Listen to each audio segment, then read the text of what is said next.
로마서 9장 14절부터 18절까지 말씀.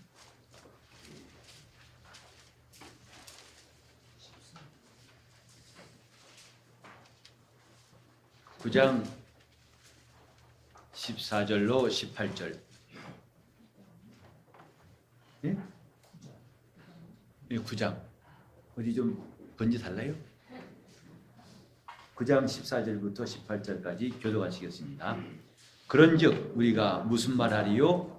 하나님께 불의가 있느뇨? 결코 그럴 수 없느니라. 모세에 이르되 내가 긍휼히 여길 자를 긍휼히 여기고 불쌍히 여길 자를 불쌍히 여긴다 하셨으니 그런즉 원하는 자로 말미암음도 아니요 다른 바락질하는 자로 말미암음도 아니요 오직 긍휼히 여기시는 하나님으로 말미암음이니라. 성령이 바울에게 이르시되 내가 이 일을 위하여 너를 세웠으니 곧 너로 말미암아 내 능력을 보이고 내 이름이 온 땅에 전파되게 하려 함이로라 하셨으니 그런즉 하나님께서 하고자 하시는 자를 긍휼히 여기시고 하고자 하시는 자를 강팍해 하시느니라. 믿음은 선택입니다. 그래서 하나님 앞에 우리는 내가 살 것인가 또 아니면 자기 삶을 포기할 것인가 하는 가장 중요한 문제를 선택할 수 있습니다. 이미 신명기 30장 15절 이하의 마지막 절까지 하나님께서 모세를 통해 하신 말씀이 뭐냐면 내가 네 앞에 생명과 사망과 복과 저주를 두었노니 너는 살기 위해서 생명을 택하고 라고 말씀하셨습니다. 하나님이 우리에게 주신 놀라운 은혜는 살고 싶은 자들, 그들을 하나님이 살리시겠다는 겁니다. 그들이 형편이 어떠든지 간에 조건이 맞지 않을지라도 형편없을지라도 도무지 사정이 안 될지라도 하나님께서 살고자 하는 자는 살게 하겠다. 이것처럼 우리에게 놀라운 하나님의 약속은 없습니다. 율법 아래 있을 때에도 이스라엘에게 하나님이 율법을 말씀하시면서 율법대로 다 행하라. 그대로 사는 자가 의롭다함을 얻을 것이다 하고 하셨지만은 그들이 만약에 죄를 범했을 때에 그냥 불의한 자를 용서치 않으신 그분에 의해서 정죄받고 끝나지 않고 살 길을 주셨습니다. 이른바 요단 이쪽과 저쪽에 각각 세 군데씩 도피성을 마련하신 것이죠. 이것은 복음 아래에서 주신 게 아니라 율법 아래 있을 때 이미 율법으로 하나님 말씀을 순종케 하시고 그 뜻을 행하는 자가 살리라는 첫 계명 아래 있을 때에 주신 것이 도피성입니다. 하물며 하나님이 새 언약 가운데에는 얼마나 살려고 하는 자들에게 살 수 있는 장치를 해놓으셨을까. 율법 아래서도 살 길을 주신 하나님이 복음, 그 복음 속에는 얼마나 많은 길을, 은혜를, 약속을, 도움을 주셨을까. 하나님 앞에서 우리가 살려고 할 때는 하나님이 그것을 따지지 않겠다는 게예요. 너 염치가 있느냐? 너 뻔뻔스럽게도 살려고 한다는 것이 참 가당치 않다 하고 하나님은 그것을 부끄럽게 여기시지 않겠다는 거죠. 이미 가인이 아벨을 죽인 다음에 가인의 그 짐이 무거워 견딜 수 없을 때에도 하나님은 그에게 표를 주셔서 너를 죽이는 자는 네 죄의 7배를 더할 것이다. 그래서 가인으로 하여금 죽인 자를 만날지라도 그를 함부로 해할 수 없도록 하나님께서 말씀하셨습니다. 자, 우리 여러분, 그래서 우리 신앙생활의 특징은 뭐냐면 살기 위해서 하는 겁니다.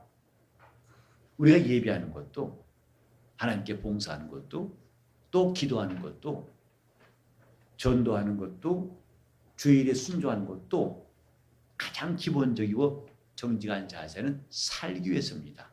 살기 위해서 할 때 여러분 무슨 뜻인지 아세요? 가장 진실한 겁니다. 또 열심을 내는 겁니다. 거기는 거칠이라는 게 필요 없어요.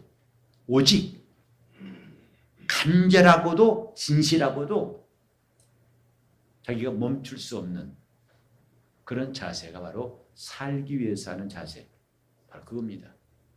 그러니까 신앙생활은 누가 이건 열심히 해도 되고 저건 그냥 해도 되고 이런 것을 나눌 수가 없어요. 우린 기왕이면 기도할 때도 전심전력으로 하나님 앞에 내가 살고자 하는 사람이라는 것을 보이려고 해야 됩니다. 하나님, 나는 생명을 택하겠습니다.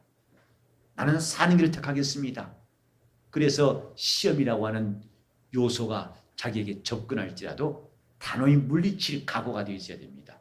나는 시험은 싫다. 왜냐하면 시험 들면은 그 사람은 살 길이 없습니다. 자기에게 어떤 불의함과 또 시험, 그 다음에 유혹이 온다 할지라도 나는 살리라 하는 이 단호하고도 분명한 자세가 필요한 겁니다. 한번 따라해봅시다. 나는 살리라. 나는 살리라. 나는 살리라고 하는 이 다짐, 결심, 자세, 확신, 이것이 우리 신앙 전체의 분위기가 되어야 되고 또 습관이 되어야 됩니다. 우리는 찬송할 때도 참으로 살고자 하는 사람의 마음, 살고자 하는 자세가 필요합니다. 주일할 때마다 우리는 살고자 하는 사람처럼 내가 의욕을 가지고 열심을 가지고 또 담대함을 가지고 일하는 게 옳지요. 하나님께서는 내가 살고자 하는가, 살고 싶어 하는가에 대한 선택을 귀히 여기시는 거죠. 마태복음 8장에도 어떤 문둥병자가 주님께 나왔습니다. 그 사람이 주님께 나왔다는 것은 흔한 일이 아닙니다. 왜냐하면 문둥병자는 그 당시에 저주받은 사람으로 여겨서 가족이라도 함께 살지 않습니다. 뚝 떨어진 곳, 외딴 곳에서 어둠을 벗어나가지고 숨어 사는 사람들이에요. 그런데 이렇게 백주에 대낮에 사람들이 많이 모인 곳에 예수님이 가실 때 그분 주위에 사람들이 없었겠습니까? 많은 사람들이 구름대같이 주님을 따라다녔습니다. 거기에 나간다는 것은 보통 결단이 아니죠. 우린 혹시 여러분 내가 아직 화장도 않고 준비하는데 누가 불 찾아오면 좀 당황하죠. 특히 그런 모습으로 나가려면 어디 나가려면 망설이지죠. 아니 머리 감고 가야 되는데, 아니 화장하고 가야 되는데, 뭐 준비해야 되는데. 그래서 남자와 여자 같이 외출하려고 맘먹었다가 틀어져 버린 그것 때문에 시차가 많이 나요. 남자들은 가자 그러면 15분 내에 끝냅니다. 그죠? 문진가? 10분? 5분도 안 걸려요? 그러면 넉넉히 15분이나 합시다. 그러나 여자들은 이제 15분 지나면 그때부터 준비를 시작합니다. 착수합니다. 할 일이 많아요. 그러니까 집 안에 있을 때보다도 나갈 때는 뭔가 준비를 해야 한다는 부담. 그래서 남한테 혹시 좀 덜 예쁘게 보일 것이 있을까요? 부지런히 보고 따듬죠. 거울과 벗삼아서 부지런히 살피고 시종 아마 거울 보듯이 집중해 신앙생활 한다면 굉장히 잘할 겁니다. 성경을 거울 삼아가지고 계속 보면서 따듬고 그리고 하면 아마 예수 믿는 걸 기가 막히게 믿을 거예요. 근데 이게 뭐냐면 남한테 나를 좀 내 약점이라든지 그렇게 바람직하지 안 보이려고 하죠. 근데 문둥병자는 첫 인상부터가 병자예요. 징그럽습니다. 그런 민낯을 보인다는 것이 얼마나 힘든 일인가. 그런데 이 사람은 나왔어요. 그래서 자기가 낫고자 하는 의지를 주님께 보였습니다. 낫고 싶습니다. 그러면서 하는 말이 주님이 원하시면 되세요. 주님이 원하시면 나를 깨끗게 할 수 있나이다. 이 사람이 마지막 남은 관건은 뭐냐면 주님이 원하시면 나를 깨끗게 할 수 있습니다. 나는 이미 살고 싶고 결심했고 이건 다른 내 감정이나 환경이나 사람의 시선 다 초월했습니다. 담대히 나왔습니다. 딱 한 가지 남은 게 있다면 주님이 원하시면 것이었어요. 그러면 난 깨끗함을 원합니다. 예수께서 내가 원하노니 깨끗함 받으라 하시니까 그가 곧 나았더라고 말씀했습니다.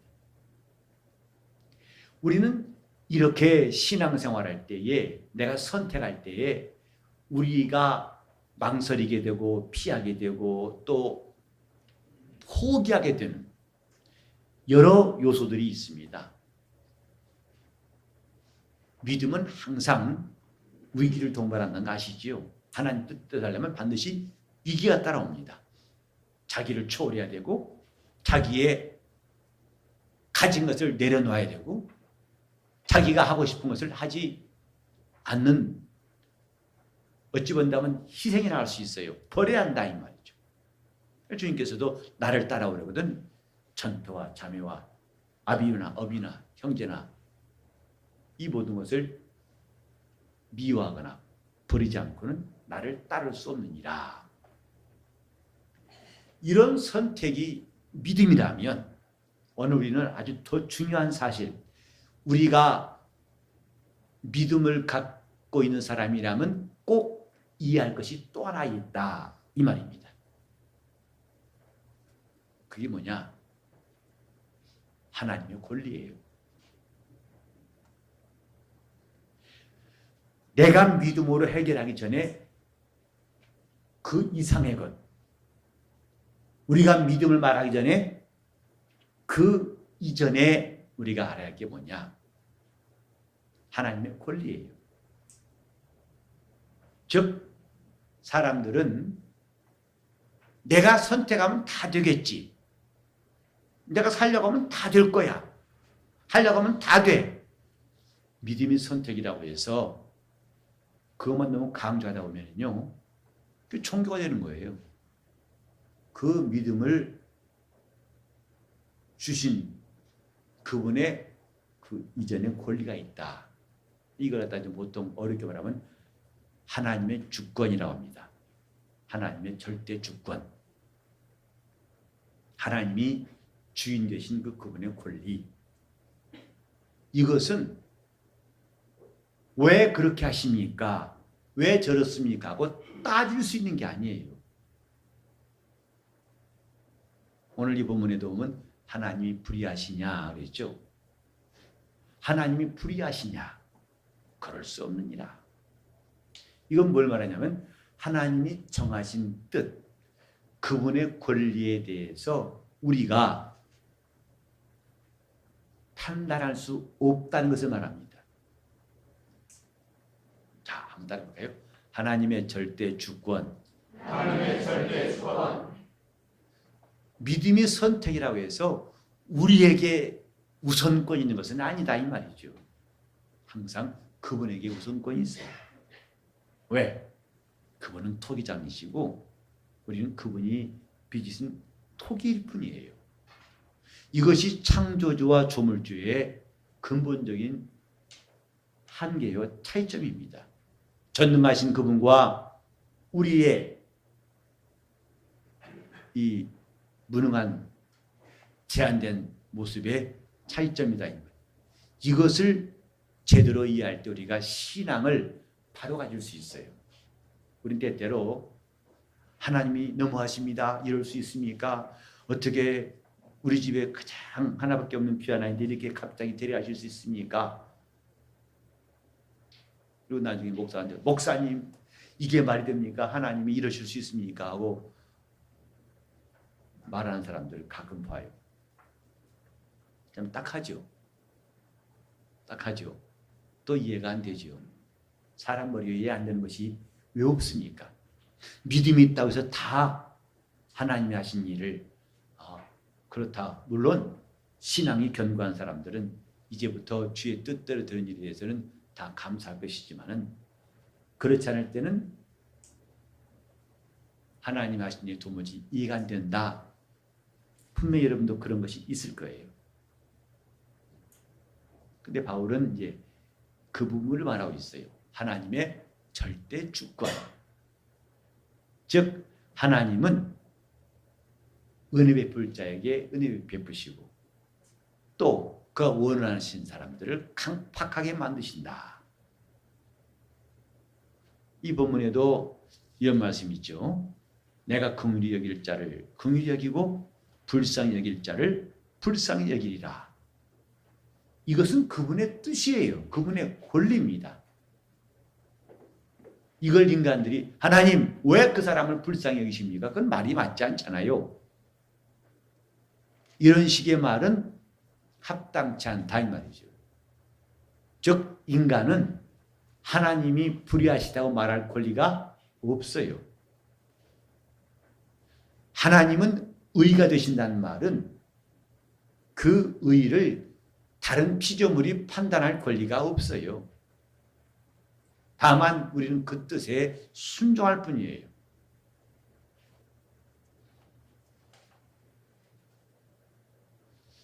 이런 문제에 대해서 우리가 참 이해를 하기가 쉽지 않을 때가 올 수 있어요. 여러분 삶 가운데도 이미 왔을 수도 있고 앞으로도 올 수 있어요.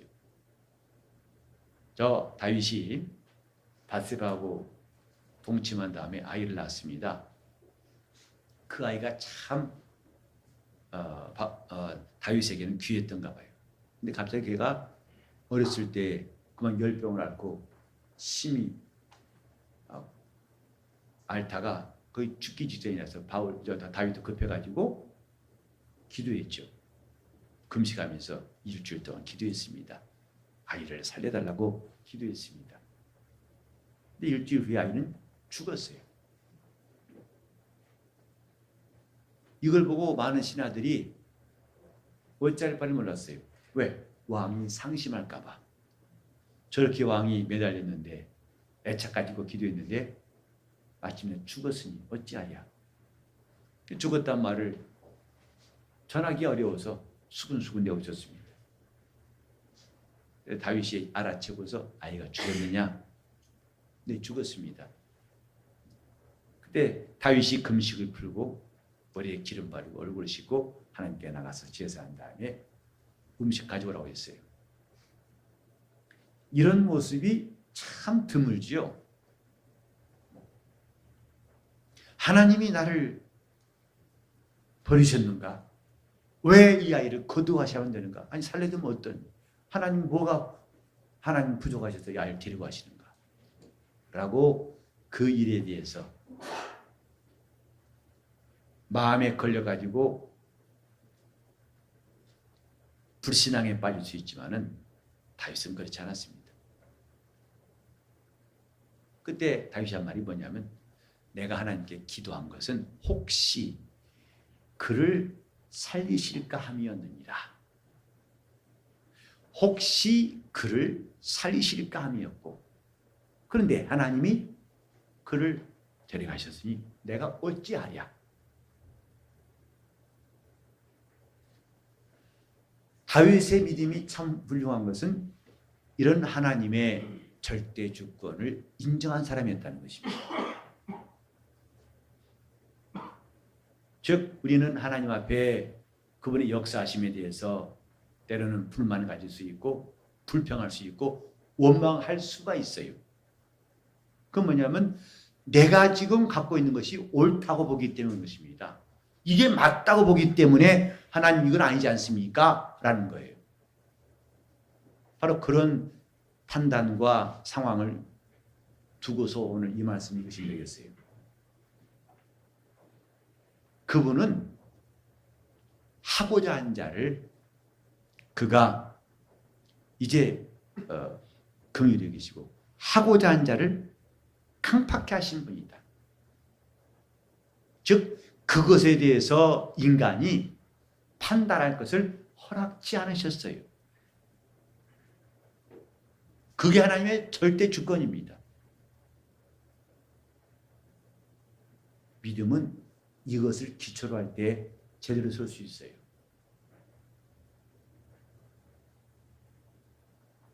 욥이라는 사람이 어려움 당할 때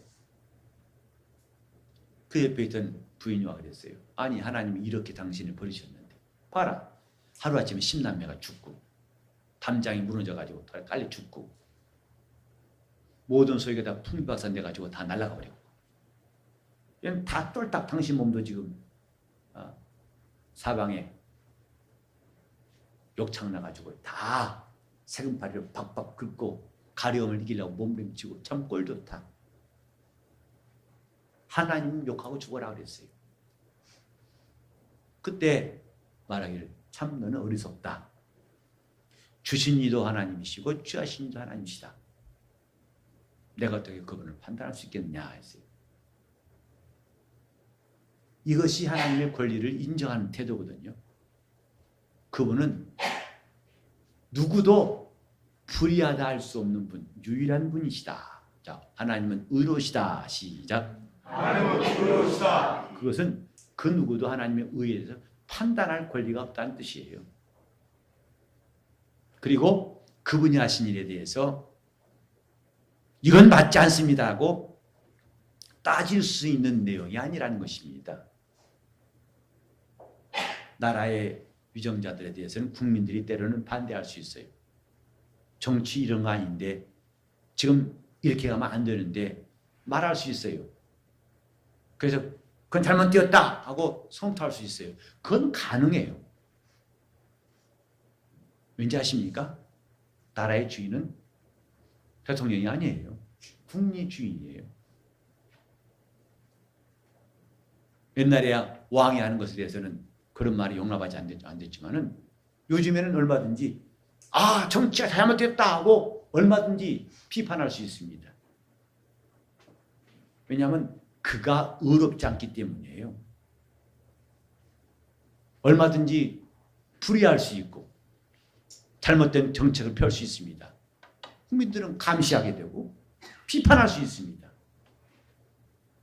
그것이 민주주의의 정신이라 할 수 있는데 교회도 마치 민주주의가 돼가지고 나 비판할 수 있죠. 하나님 이거 너무하잖아요. 어떻게 우리 교회 이렇게 할 수 있습니까?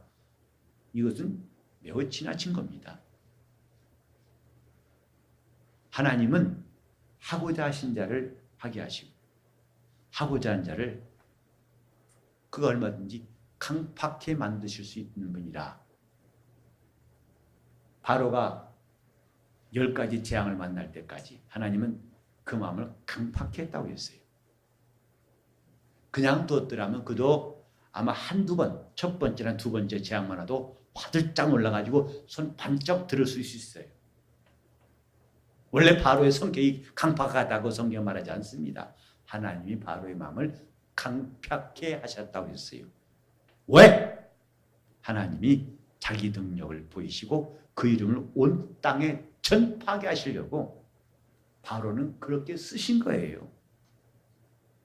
이 사람은 이렇게 쓰시고 저 사람은 저렇게 쓰시는 거예요. 그분의 권리입니다. 베드로는 나중에 부활하신 주님 앞에서 장차 자기가 어떻게 일할 것인가를 말씀을 듣습니다. 주님의 예언이지요. 내가 지금까지는 내가 원하는 대로 뛰고 다녔지만 이후로는 사람들이 너를 원치 않은 곳으로 데려갈 것이다. 장차 어떻게 주님 앞에 영광 돌릴 것인가를 주님이 예언하셨죠. 그때 베드로가 묻습니다. 그 주님의 기대에 있는 요한을 향해서 주여 저 사람은 어떻게 되겠습니까? 뭐라고 하셨죠? 내가 다시 올 때까지 저를 머물게 하고 하자 할지라도 이게 무슨 상관이냐 그랬어요. 나중에 요한은 100세를 채우고 주님의 부르심 받았습니다. 이 사람은 이렇게 하게 하시고 저 사람은 저렇게 하게 하시는 것이 그분의 권리다 이 말이죠. 우리는 이것을 깨달을 때 하나님의 주권을 인정할 때 비로소 신앙은 온전히 설 수가 있는 거예요. 하고자 하시는 자. 우리 한번 에베소 1장 보실까요? 이 에베소 1장 자 11절 시작. 모든 일을 그 마음의 원대로 역사하신 자의 뜻을 따라 우리가 예정을 입어 그 안에서 기업이 되었으니 모든 일을 무엇대로 역사하사 그 마음의 원대로 역사하신 분이 누구시라고요? 하나님이세요. 이걸 불평하면 그 사람은 손해입니다.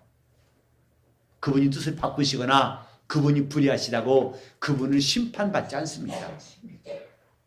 만물은 다 그분의 심판을 했지만 그분만은 심판받지 않는 유일한 분이에요.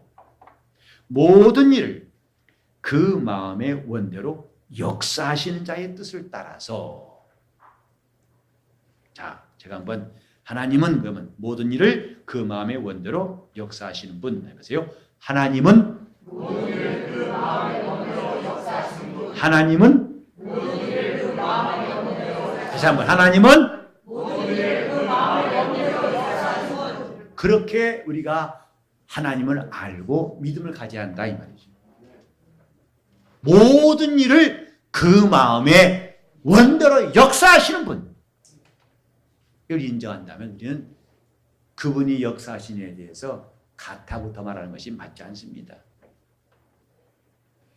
우리는 사실 지금 강한 것 같죠? 그러나 우리는 자신이 형편없이 시작하다는 것을 점점 세월가면 알 수 있고 몸이 여기저기 아프면서 전에는 내 마음대로 움직여도 아무렇지 않은데 지금은 사방에서 삐걱거리고 이거 고치면 저게 망가지고 저거 고치면 이게 또 틀어지고 그건 약한 것의 시작입니다. 나중에 우리는 그분의 심판대 앞에서는 얼마나 자신이 적은 자인지 얼마나 자신이 무력한 자인지를 그때 경험할 겁니다. 이 세상에서 심판법정이 뭔지 아시죠? 한때 대통령을 지낸 사람도 심판대 앞에 서니까 자기가 임명한 법관입니다. 근데 마지막 선고를 앞두고 둘이 나란히 서 있으면서 했던 말 기억하시죠? 친구야, 나 지금 떨고 있니? 얼마나 그 법정에서 판사의 선고를 기다리기 직전 심정이 두려웠으면 대통령까지 지낸 사람이 나 지금 떨고 있니? 하물며 인간의 법정도 그러한데 이 다음에 그분의 법정 앞에서는 어찌 될 것인가? 그걸 안다면 우리는 하나님 앞에서 하나님 이거 말이죠 저거 말이죠 할 명분이 안 서는 겁니다. 하나님이 누구신가? 모든 일을 그 마음의 원대로 역사하시는 분이에요. 제 조카가 아우 넷이 있는데 그 세 번째 아우 우리 집에 셋째죠. 근데 그 아우가 결혼해가지고 결혼을 한 다음에 금방 아이를 가졌어요. 내일이면 해산한다고 병원에 들어갔었는데 지금 토요일 날 입원해가지고 근데 주일 의사가 이제 없어서 아직 분만을 못했었는데 갑자기 그날 애가 죽었어요. 사산했어요. 뱃속에서. 제가 병원에 달려갔었는데 동생도 얼마나 실망하고 괴로워하든지 이제 그 사산한 아이를 다 이제 꺼내고 병실로 돌아와서 가족들이 침상 쭉 서서 제가 기도를 하게 되었습니다. 목사니까. 근데 제가 기도하면서 하나님 아버지 은혜에 참 감사합니다 하고 기도를 쭉 했었는데요. 나중에 집사람 돌아오면서 당신은 뭐 은혜에 감사하다고 기도하냐고. 나한테 불평하는 거예요. 차 타고 오는데. 뭐 은혜에 감사하냐고. 감사도 길게 감사합니다 하냐는 거예요. 내가 그랬어요. 그래, 그러면 하나님 너무하십니다 아까? 내가 어떻게 말했으겠냐고. 하나님께서 우리를 인도하심에 대해서 때때로 이해가 안 되는 것도 있겠지만 그것은 하나의 과정 중에 하나로서 우리는 그 다음에 하실 일을 바라본다면 그 은혜에 감사하지 않겠느냐. 근데 아내만 그런 게 아닙니다. 아내는 물론 그 자리에서는 안 가면 나와 집에 올 때가 있는데 그 옆에 주위에 다 교회에 나오고 예수 믿는 사람들이거든. 하나님 아버지 감사합니다 기도하는데 아무도 아멘 안 해요. 꼭 불신자 앞에서 기도하는 것 같아요.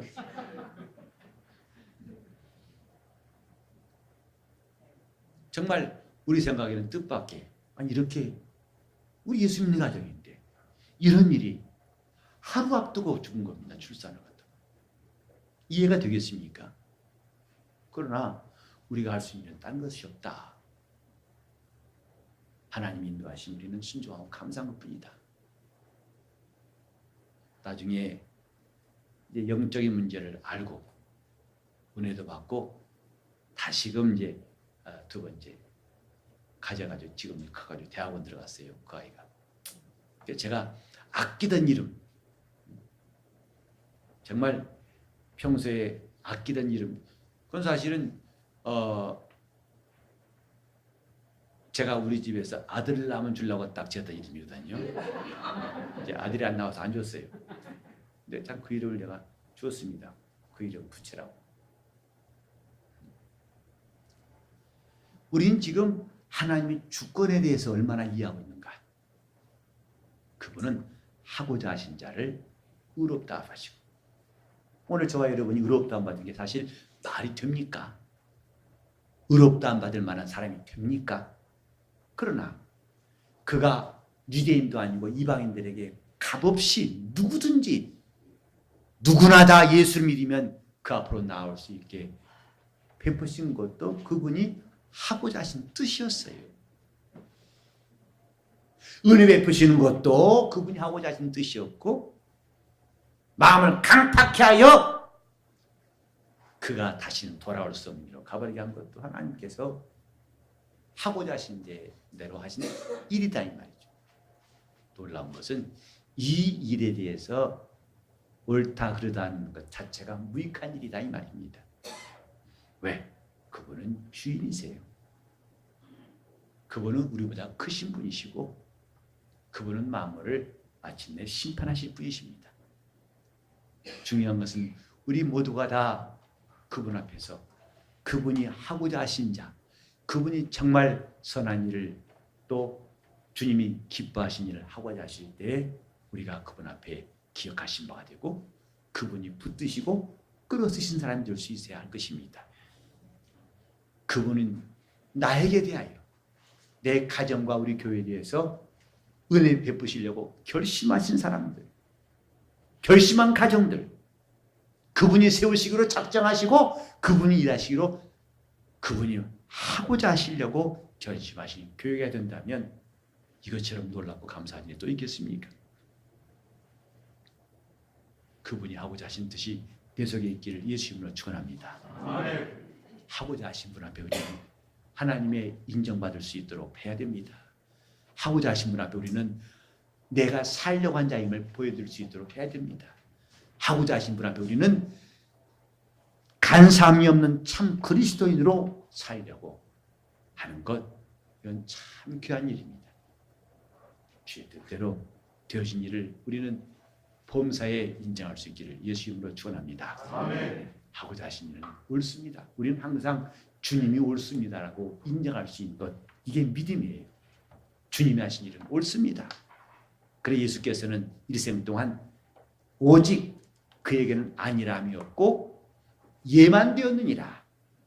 아버지가 하신 일에 대해서는 오직 마지막에 십자가에 달려 죽으실 때에도 엘리 엘리 라마 사박다니 나를 어찌하여 버리셨나이까. 그 버리신 그 뜻 자체도 이건 하나님이 가지신 뜻은 옳습니다 하고 순종한 것이었습니다. 이것이 주님의 생애였습니다. 하고자 하신 이 앞에 우리 죽기까지 복종할 수 있는 성도에게 가십시다. 우리 교회는 오직 주의 뜻이 이루어지도록 주님이 하고자 하신 뜻을 다 순종하여 탄마음으로 나갈 수 있기를 바랍니다. 통성으로 기도하실 때 내가 하고자 하신 이의 뜻에 합당한 사람 될 수 있도록 나를 하나님이 불러 쓰시고 나를 인도해 달라고 기도하시겠습니다. 하나님 아버지, 우리를 많은 사랑 가운데서 불러 구원해내시고 의롭다 하신 것, 전혀 자격도 없고 그럴 만한 조건도 없고 원인도 없는 사람들이었으나 하나님이 하고자 하신 대로 우리를 구원하신 것을 감사합니다. 뿐만 아니라 하나님이 하고자 하신 일이 우리 생각에 도무지 이해가 되지 않는 것도 있을지라도 이것이 우리가 하나님을 판단하고 불평하는 그런 기회가 아니라 하나님만이 의롭다고 시인하고 모든 일을 자기의 원하신 대로 역사하신 분이신 것을 우리가 인정하게 도와주시옵시고 우리 믿음이 욥처럼 온전하게 도와주시고 하나님의 뜻대로 씌어진 일을 사모하게 도와주시옵소서. 주님, 우리가 알 수 없는 것이라 하여 우리가 이해할 수 없는 것이라 하여 하나님과 사이가 벌어지거나 주님의 소원과 우리 소원이 멀어지지 않게 도와주시옵시고 주님의 뜻과 우리의 생각이 일치하게 도와주셔서 일생 동안 견고한 신앙으로 하나님을 기쁘시 섬길 수 있게 도와주시옵시고 주님께서 선한 일을 위해서 부르실 때에 주님이 하고자 한 일을 위해서 일꾼 찾으실 때에 우리가 주님의 눈에 띄게 도와주시옵시고 주님 손에 꽉 붙잡히게 도와주셔서 일생 동안 하나님의 선하신 뜻을 이루게 도와주시옵소서. 주님이 우리에게 베푸신 은혜가 얼마나 큰지 안다면 우리가 아는 그대로 모든 것이 내 삶 속에서 일어나는 모든 것이 합력해서 선을 이루는 것도 알게 도와주시옵시고 끝까지 온전한 마음으로 주를 따라가게 도와주시옵소서. 내 주여 뜻대로 우리를 인도하시고 도와주시옵소서. 예수 이름 받들어 기도 올리옵나이다.